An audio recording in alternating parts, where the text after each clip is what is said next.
Assalamualaikum warahmatullahi wabarakatuh.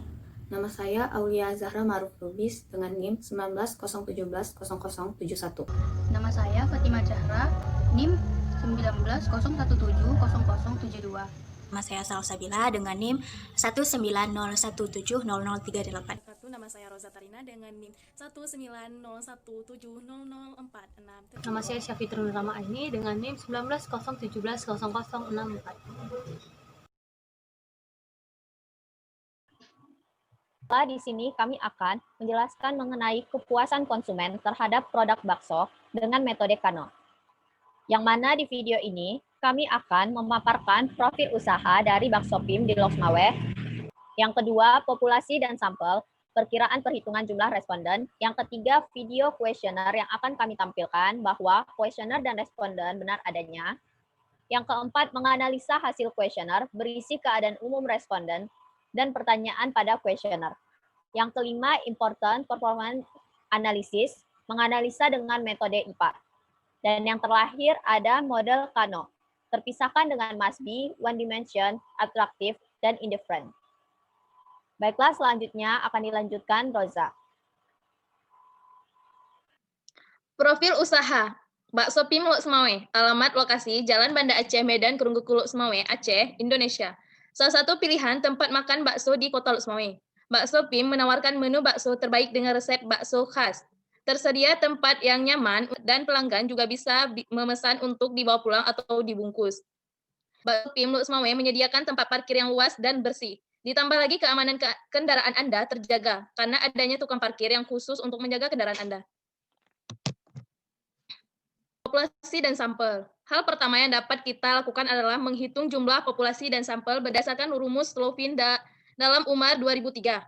N jumlah sampel sama dengan jumlah populasi per 1 tambah jumlah populasi dikali nilai kritis yang digunakan 10% yang dikuadratkan. Jumlah populasi yang kami ambil 200 orang, sehingga kami dapatkan hasil minimal respondennya 66,6 responden. Lalu kami bulatkan menjadi 67 responden. Langkah kedua adalah pembuatan dan penyebaran kuesioner. Berikut kami tampilkan video kuesioner bahwa kuesioner dan responden kami itu benar adanya.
Itu dia video singkat pengisian kuesioner dari kami. Selanjutnya akan dijelaskan oleh Salsabila.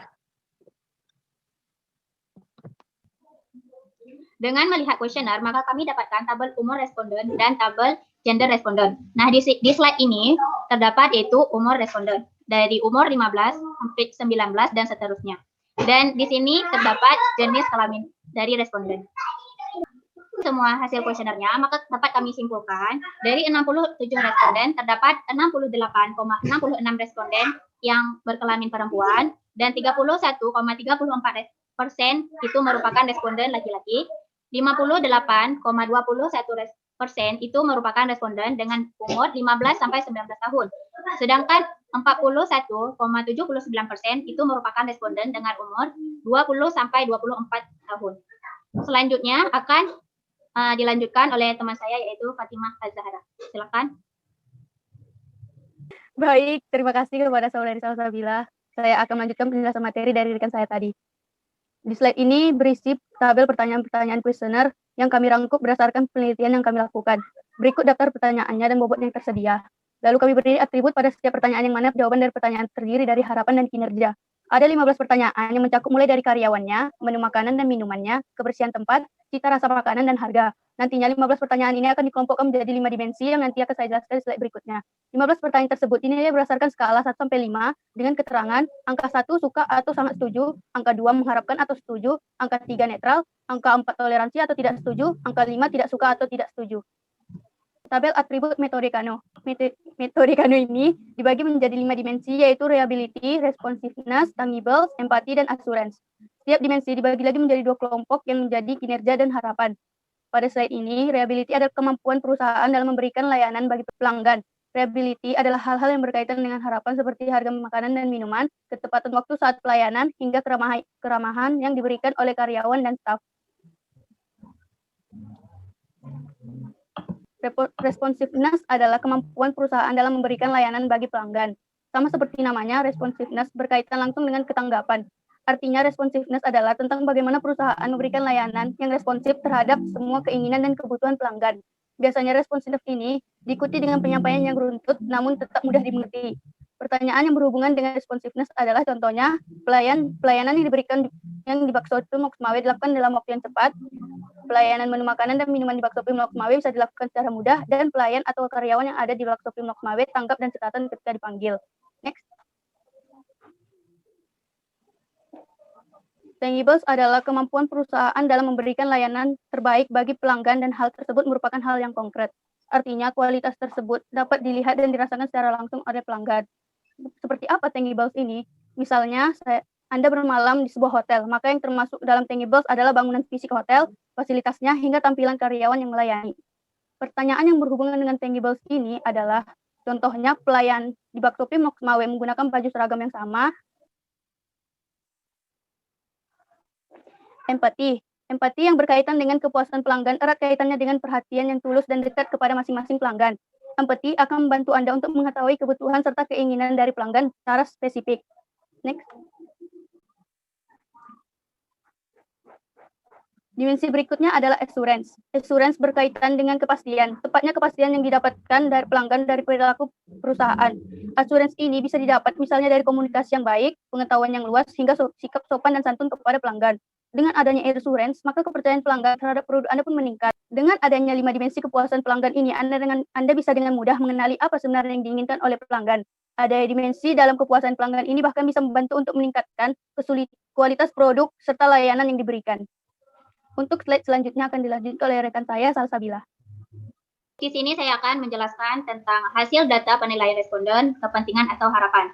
Dengan bobot nilai 1 yaitu tidak suka atau sangat tidak setuju, nilai 2 yaitu toleransi atau tidak setuju, nilai 3 yaitu netral, nilai 4 mengharapkan atau setuju, sedangkan nilai 5 yaitu suka atau sangat setuju. Next. Nah, berikut merupakan tabel dari yang tadi saya jelaskan. Nah, dari 1 ke kanan itu merupakan hasil dari pertanyaan, jumlah pertanyaan kami. Dan dari 1 sampai 67 itu merupakan responden kami. Dan kemudian hasil dari data penilaian responden kepuasan menurut kinerja. Nah, berikut ini, slide berikutnya merupakan sama seperti slide berikutnya di harapan, akan tetapi nilai hasil dari isi dari tabel tersebut berbeda. Nah, kemudian slide selanjutnya akan dijelaskan oleh Saudara Aulia. Kepada Saudara Aulia dipersilahkan. Terima kasih, Salsabila. Saya akan melanjutkan. Maka dari tabel yang telah dijelaskan teman saya tadi, didapatlah tabel kinerja dan harapan. Maka kami dapatlah rata-rata dari setiap pertanyaan yang sudah dikelompokkan berdasarkan dimensi. Jadi, pada kelompok rata-rata harapan, yang nomor 1, kita bisa lihat pada harapan atau H, harga makanan dan minuman bakso Pimlok Mawe terjangkau bagi konsumen didapat 4,1 rata-rata pada harapannya, dan pada kinerjanya didapat 3,52. Sehingga kami juga menilai setiap kinerja dan harapan. Nah, nilai gap merupakan perbedaan atau selisih antara persepsi pelanggan dan harapan pelanggan, antara customer perception dan customer expectation. Jadi, didapat dari tabel bahwa nilai gap terdapat negatif yaitu min 0,58 dan seterusnya sampai 15 pertanyaan. Dalam artian harapan konsumen lebih tinggi dibandingkan nilai kenyataannya. Sehingga harapan konsumen belum dipenuhi seutuhnya. Lalu kami perkecil lagi tabelnya dengan mendapatkan rata-rata IPA atau Important Performance Analysis sesuai dengan dimensi pada kuesionernya. Sehingga didapatlah rata-rata pada reliability yaitu 3,93. Di sini adalah bagian rata-rata dari harapan, bagian dimensi reliability, dan seterusnya didapatkan sesuai dengan dimensinya. Lalu di sebelahnya ada tabel untuk rata-rata kinerja yang sesuai dengan dimensinya juga. Sehingga lalu kami membuat rata-ratanya kembali untuk rata-rata kepentingan atau harapan yang didapat 3,81. Dan untuk kinerjanya kami dapatkan kembali rata-ratanya 3,65. Dengan rata-rata ini, maka bisa menjadi acuan untuk grafik slide berikut. Maka untuk batas ini bisa kita lihat jika harapan semakin tinggi dan kinerja rendah, maka dia masuk ke prioritas utama. Jika harapan semakin tinggi dan kinerja juga tinggi, maka dia masuk ke dalam pertahankan prestasi. Jika dia masuk harapannya rendah dan kinerjanya juga rendah, maka dia masuk ke prioritas rendah.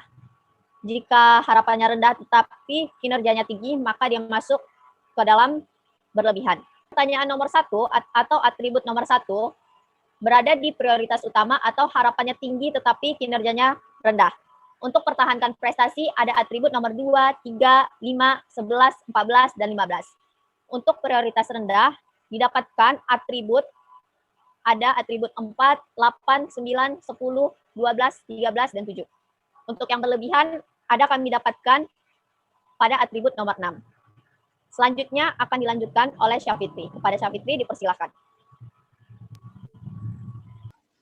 Baik, terima kasih Aulia. Selanjutnya saya akan menjelaskan tabel evaluasi Kanu. Di sini terdapat tabel. Ini adalah tabel perhitungan metode Kanu yang nantinya sebagai acuan kita untuk melihat kepuasan konsumen. Bisa kita lihat bahwa di sini terbagi menjadi fungsional dan disfungsional. Untuk fungsionalnya sendiri, dia adalah pertanyaan positif kepada konsumen. Sedangkan untuk yang disfungsional adalah pertanyaan negatif kepada konsumen.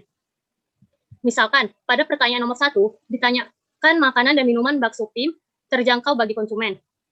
Itu adalah fungsional. Nah, untuk di fungsionalnya sendiri, kita negatifkan pertanyaannya menjadi makanan dan minuman bakso tim Lok Sumawe tidak terjangkau bagi konsumen. Sehingga, ketika responden mengisi jawaban 1 pada tabel disfungsional, lalu menjawab 2 pada tabel disfungsional, jawaban yang kita dapat adalah A, yaitu atraktif. Nah, dari tabel di atas, dapat disimpulkan ke dalam beberapa tipe klasifikasi sebagai berikut, yaitu untuk A sendiri adalah atraktif atau menarik, M untuk must be, yang harus ada, O untuk one dimensional, yaitu satu dimensi, R yaitu reverse, yaitu kebalikan, Q untuk questionable, yaitu diragukan, dan I yaitu untuk different, biasa saja. Nah, pada tabel ini, setelah penilaian dari responden sudah kami dapatkan, maka hasil evaluasi Kanu yang kami tampilkan dengan melihat tabel acuan tadi, kami dapatkan data sebagai berikut. Dari kolom 1 sampai 15 atau dari tabel kiri ke kanan adalah jumlah dari pertanyaan yang kami ajukan. Sedangkan dari baris 1 sampai ke 67 atau dari atas ke bawah itu adalah jumlah responden. Selanjutnya, setelah kami kelompokkan persoalnya menjadi kategori Kanu, setelah dikelompokkan menjadi 15 soal, lalu kami jumlahkan antara A tambah M tambah Q, terus Q tambah R tambah Q tambah I, terus dilihat hasil yang paling besar. Kalau misalnya R, Q, I yang lebih besar, maka yang dipakai itu R, Q, I. Dan kalau yang lebih besar AMO, maka yang dipakai yaitu AMO. Dilihat dari hasil evaluasi pada pertanyaan nomor 1 sampai 3, yang paling besar adalah nilai R, Q, I di jumlah. Maka dilihat yang paling besar angkanya yaitu I, yaitu 39. Dan grade-nya yaitu I. Pada soal nomor 4, ketika AMO ditambah dengan hasil lebih besar daripada RQI, maka dilihat yang paling besar angkanya yaitu M, 39, dan grade-nya yaitu M. Begitu juga hingga soal ke-15. Sekian hasil penelitian kami pada Bakso PIM Lok Sumawe. ada kata-kata kami yang salah atau yang kurang berkenan, kami mohon maaf. Wassalamualaikum warahmatullahi wabarakatuh. wabarakatuh.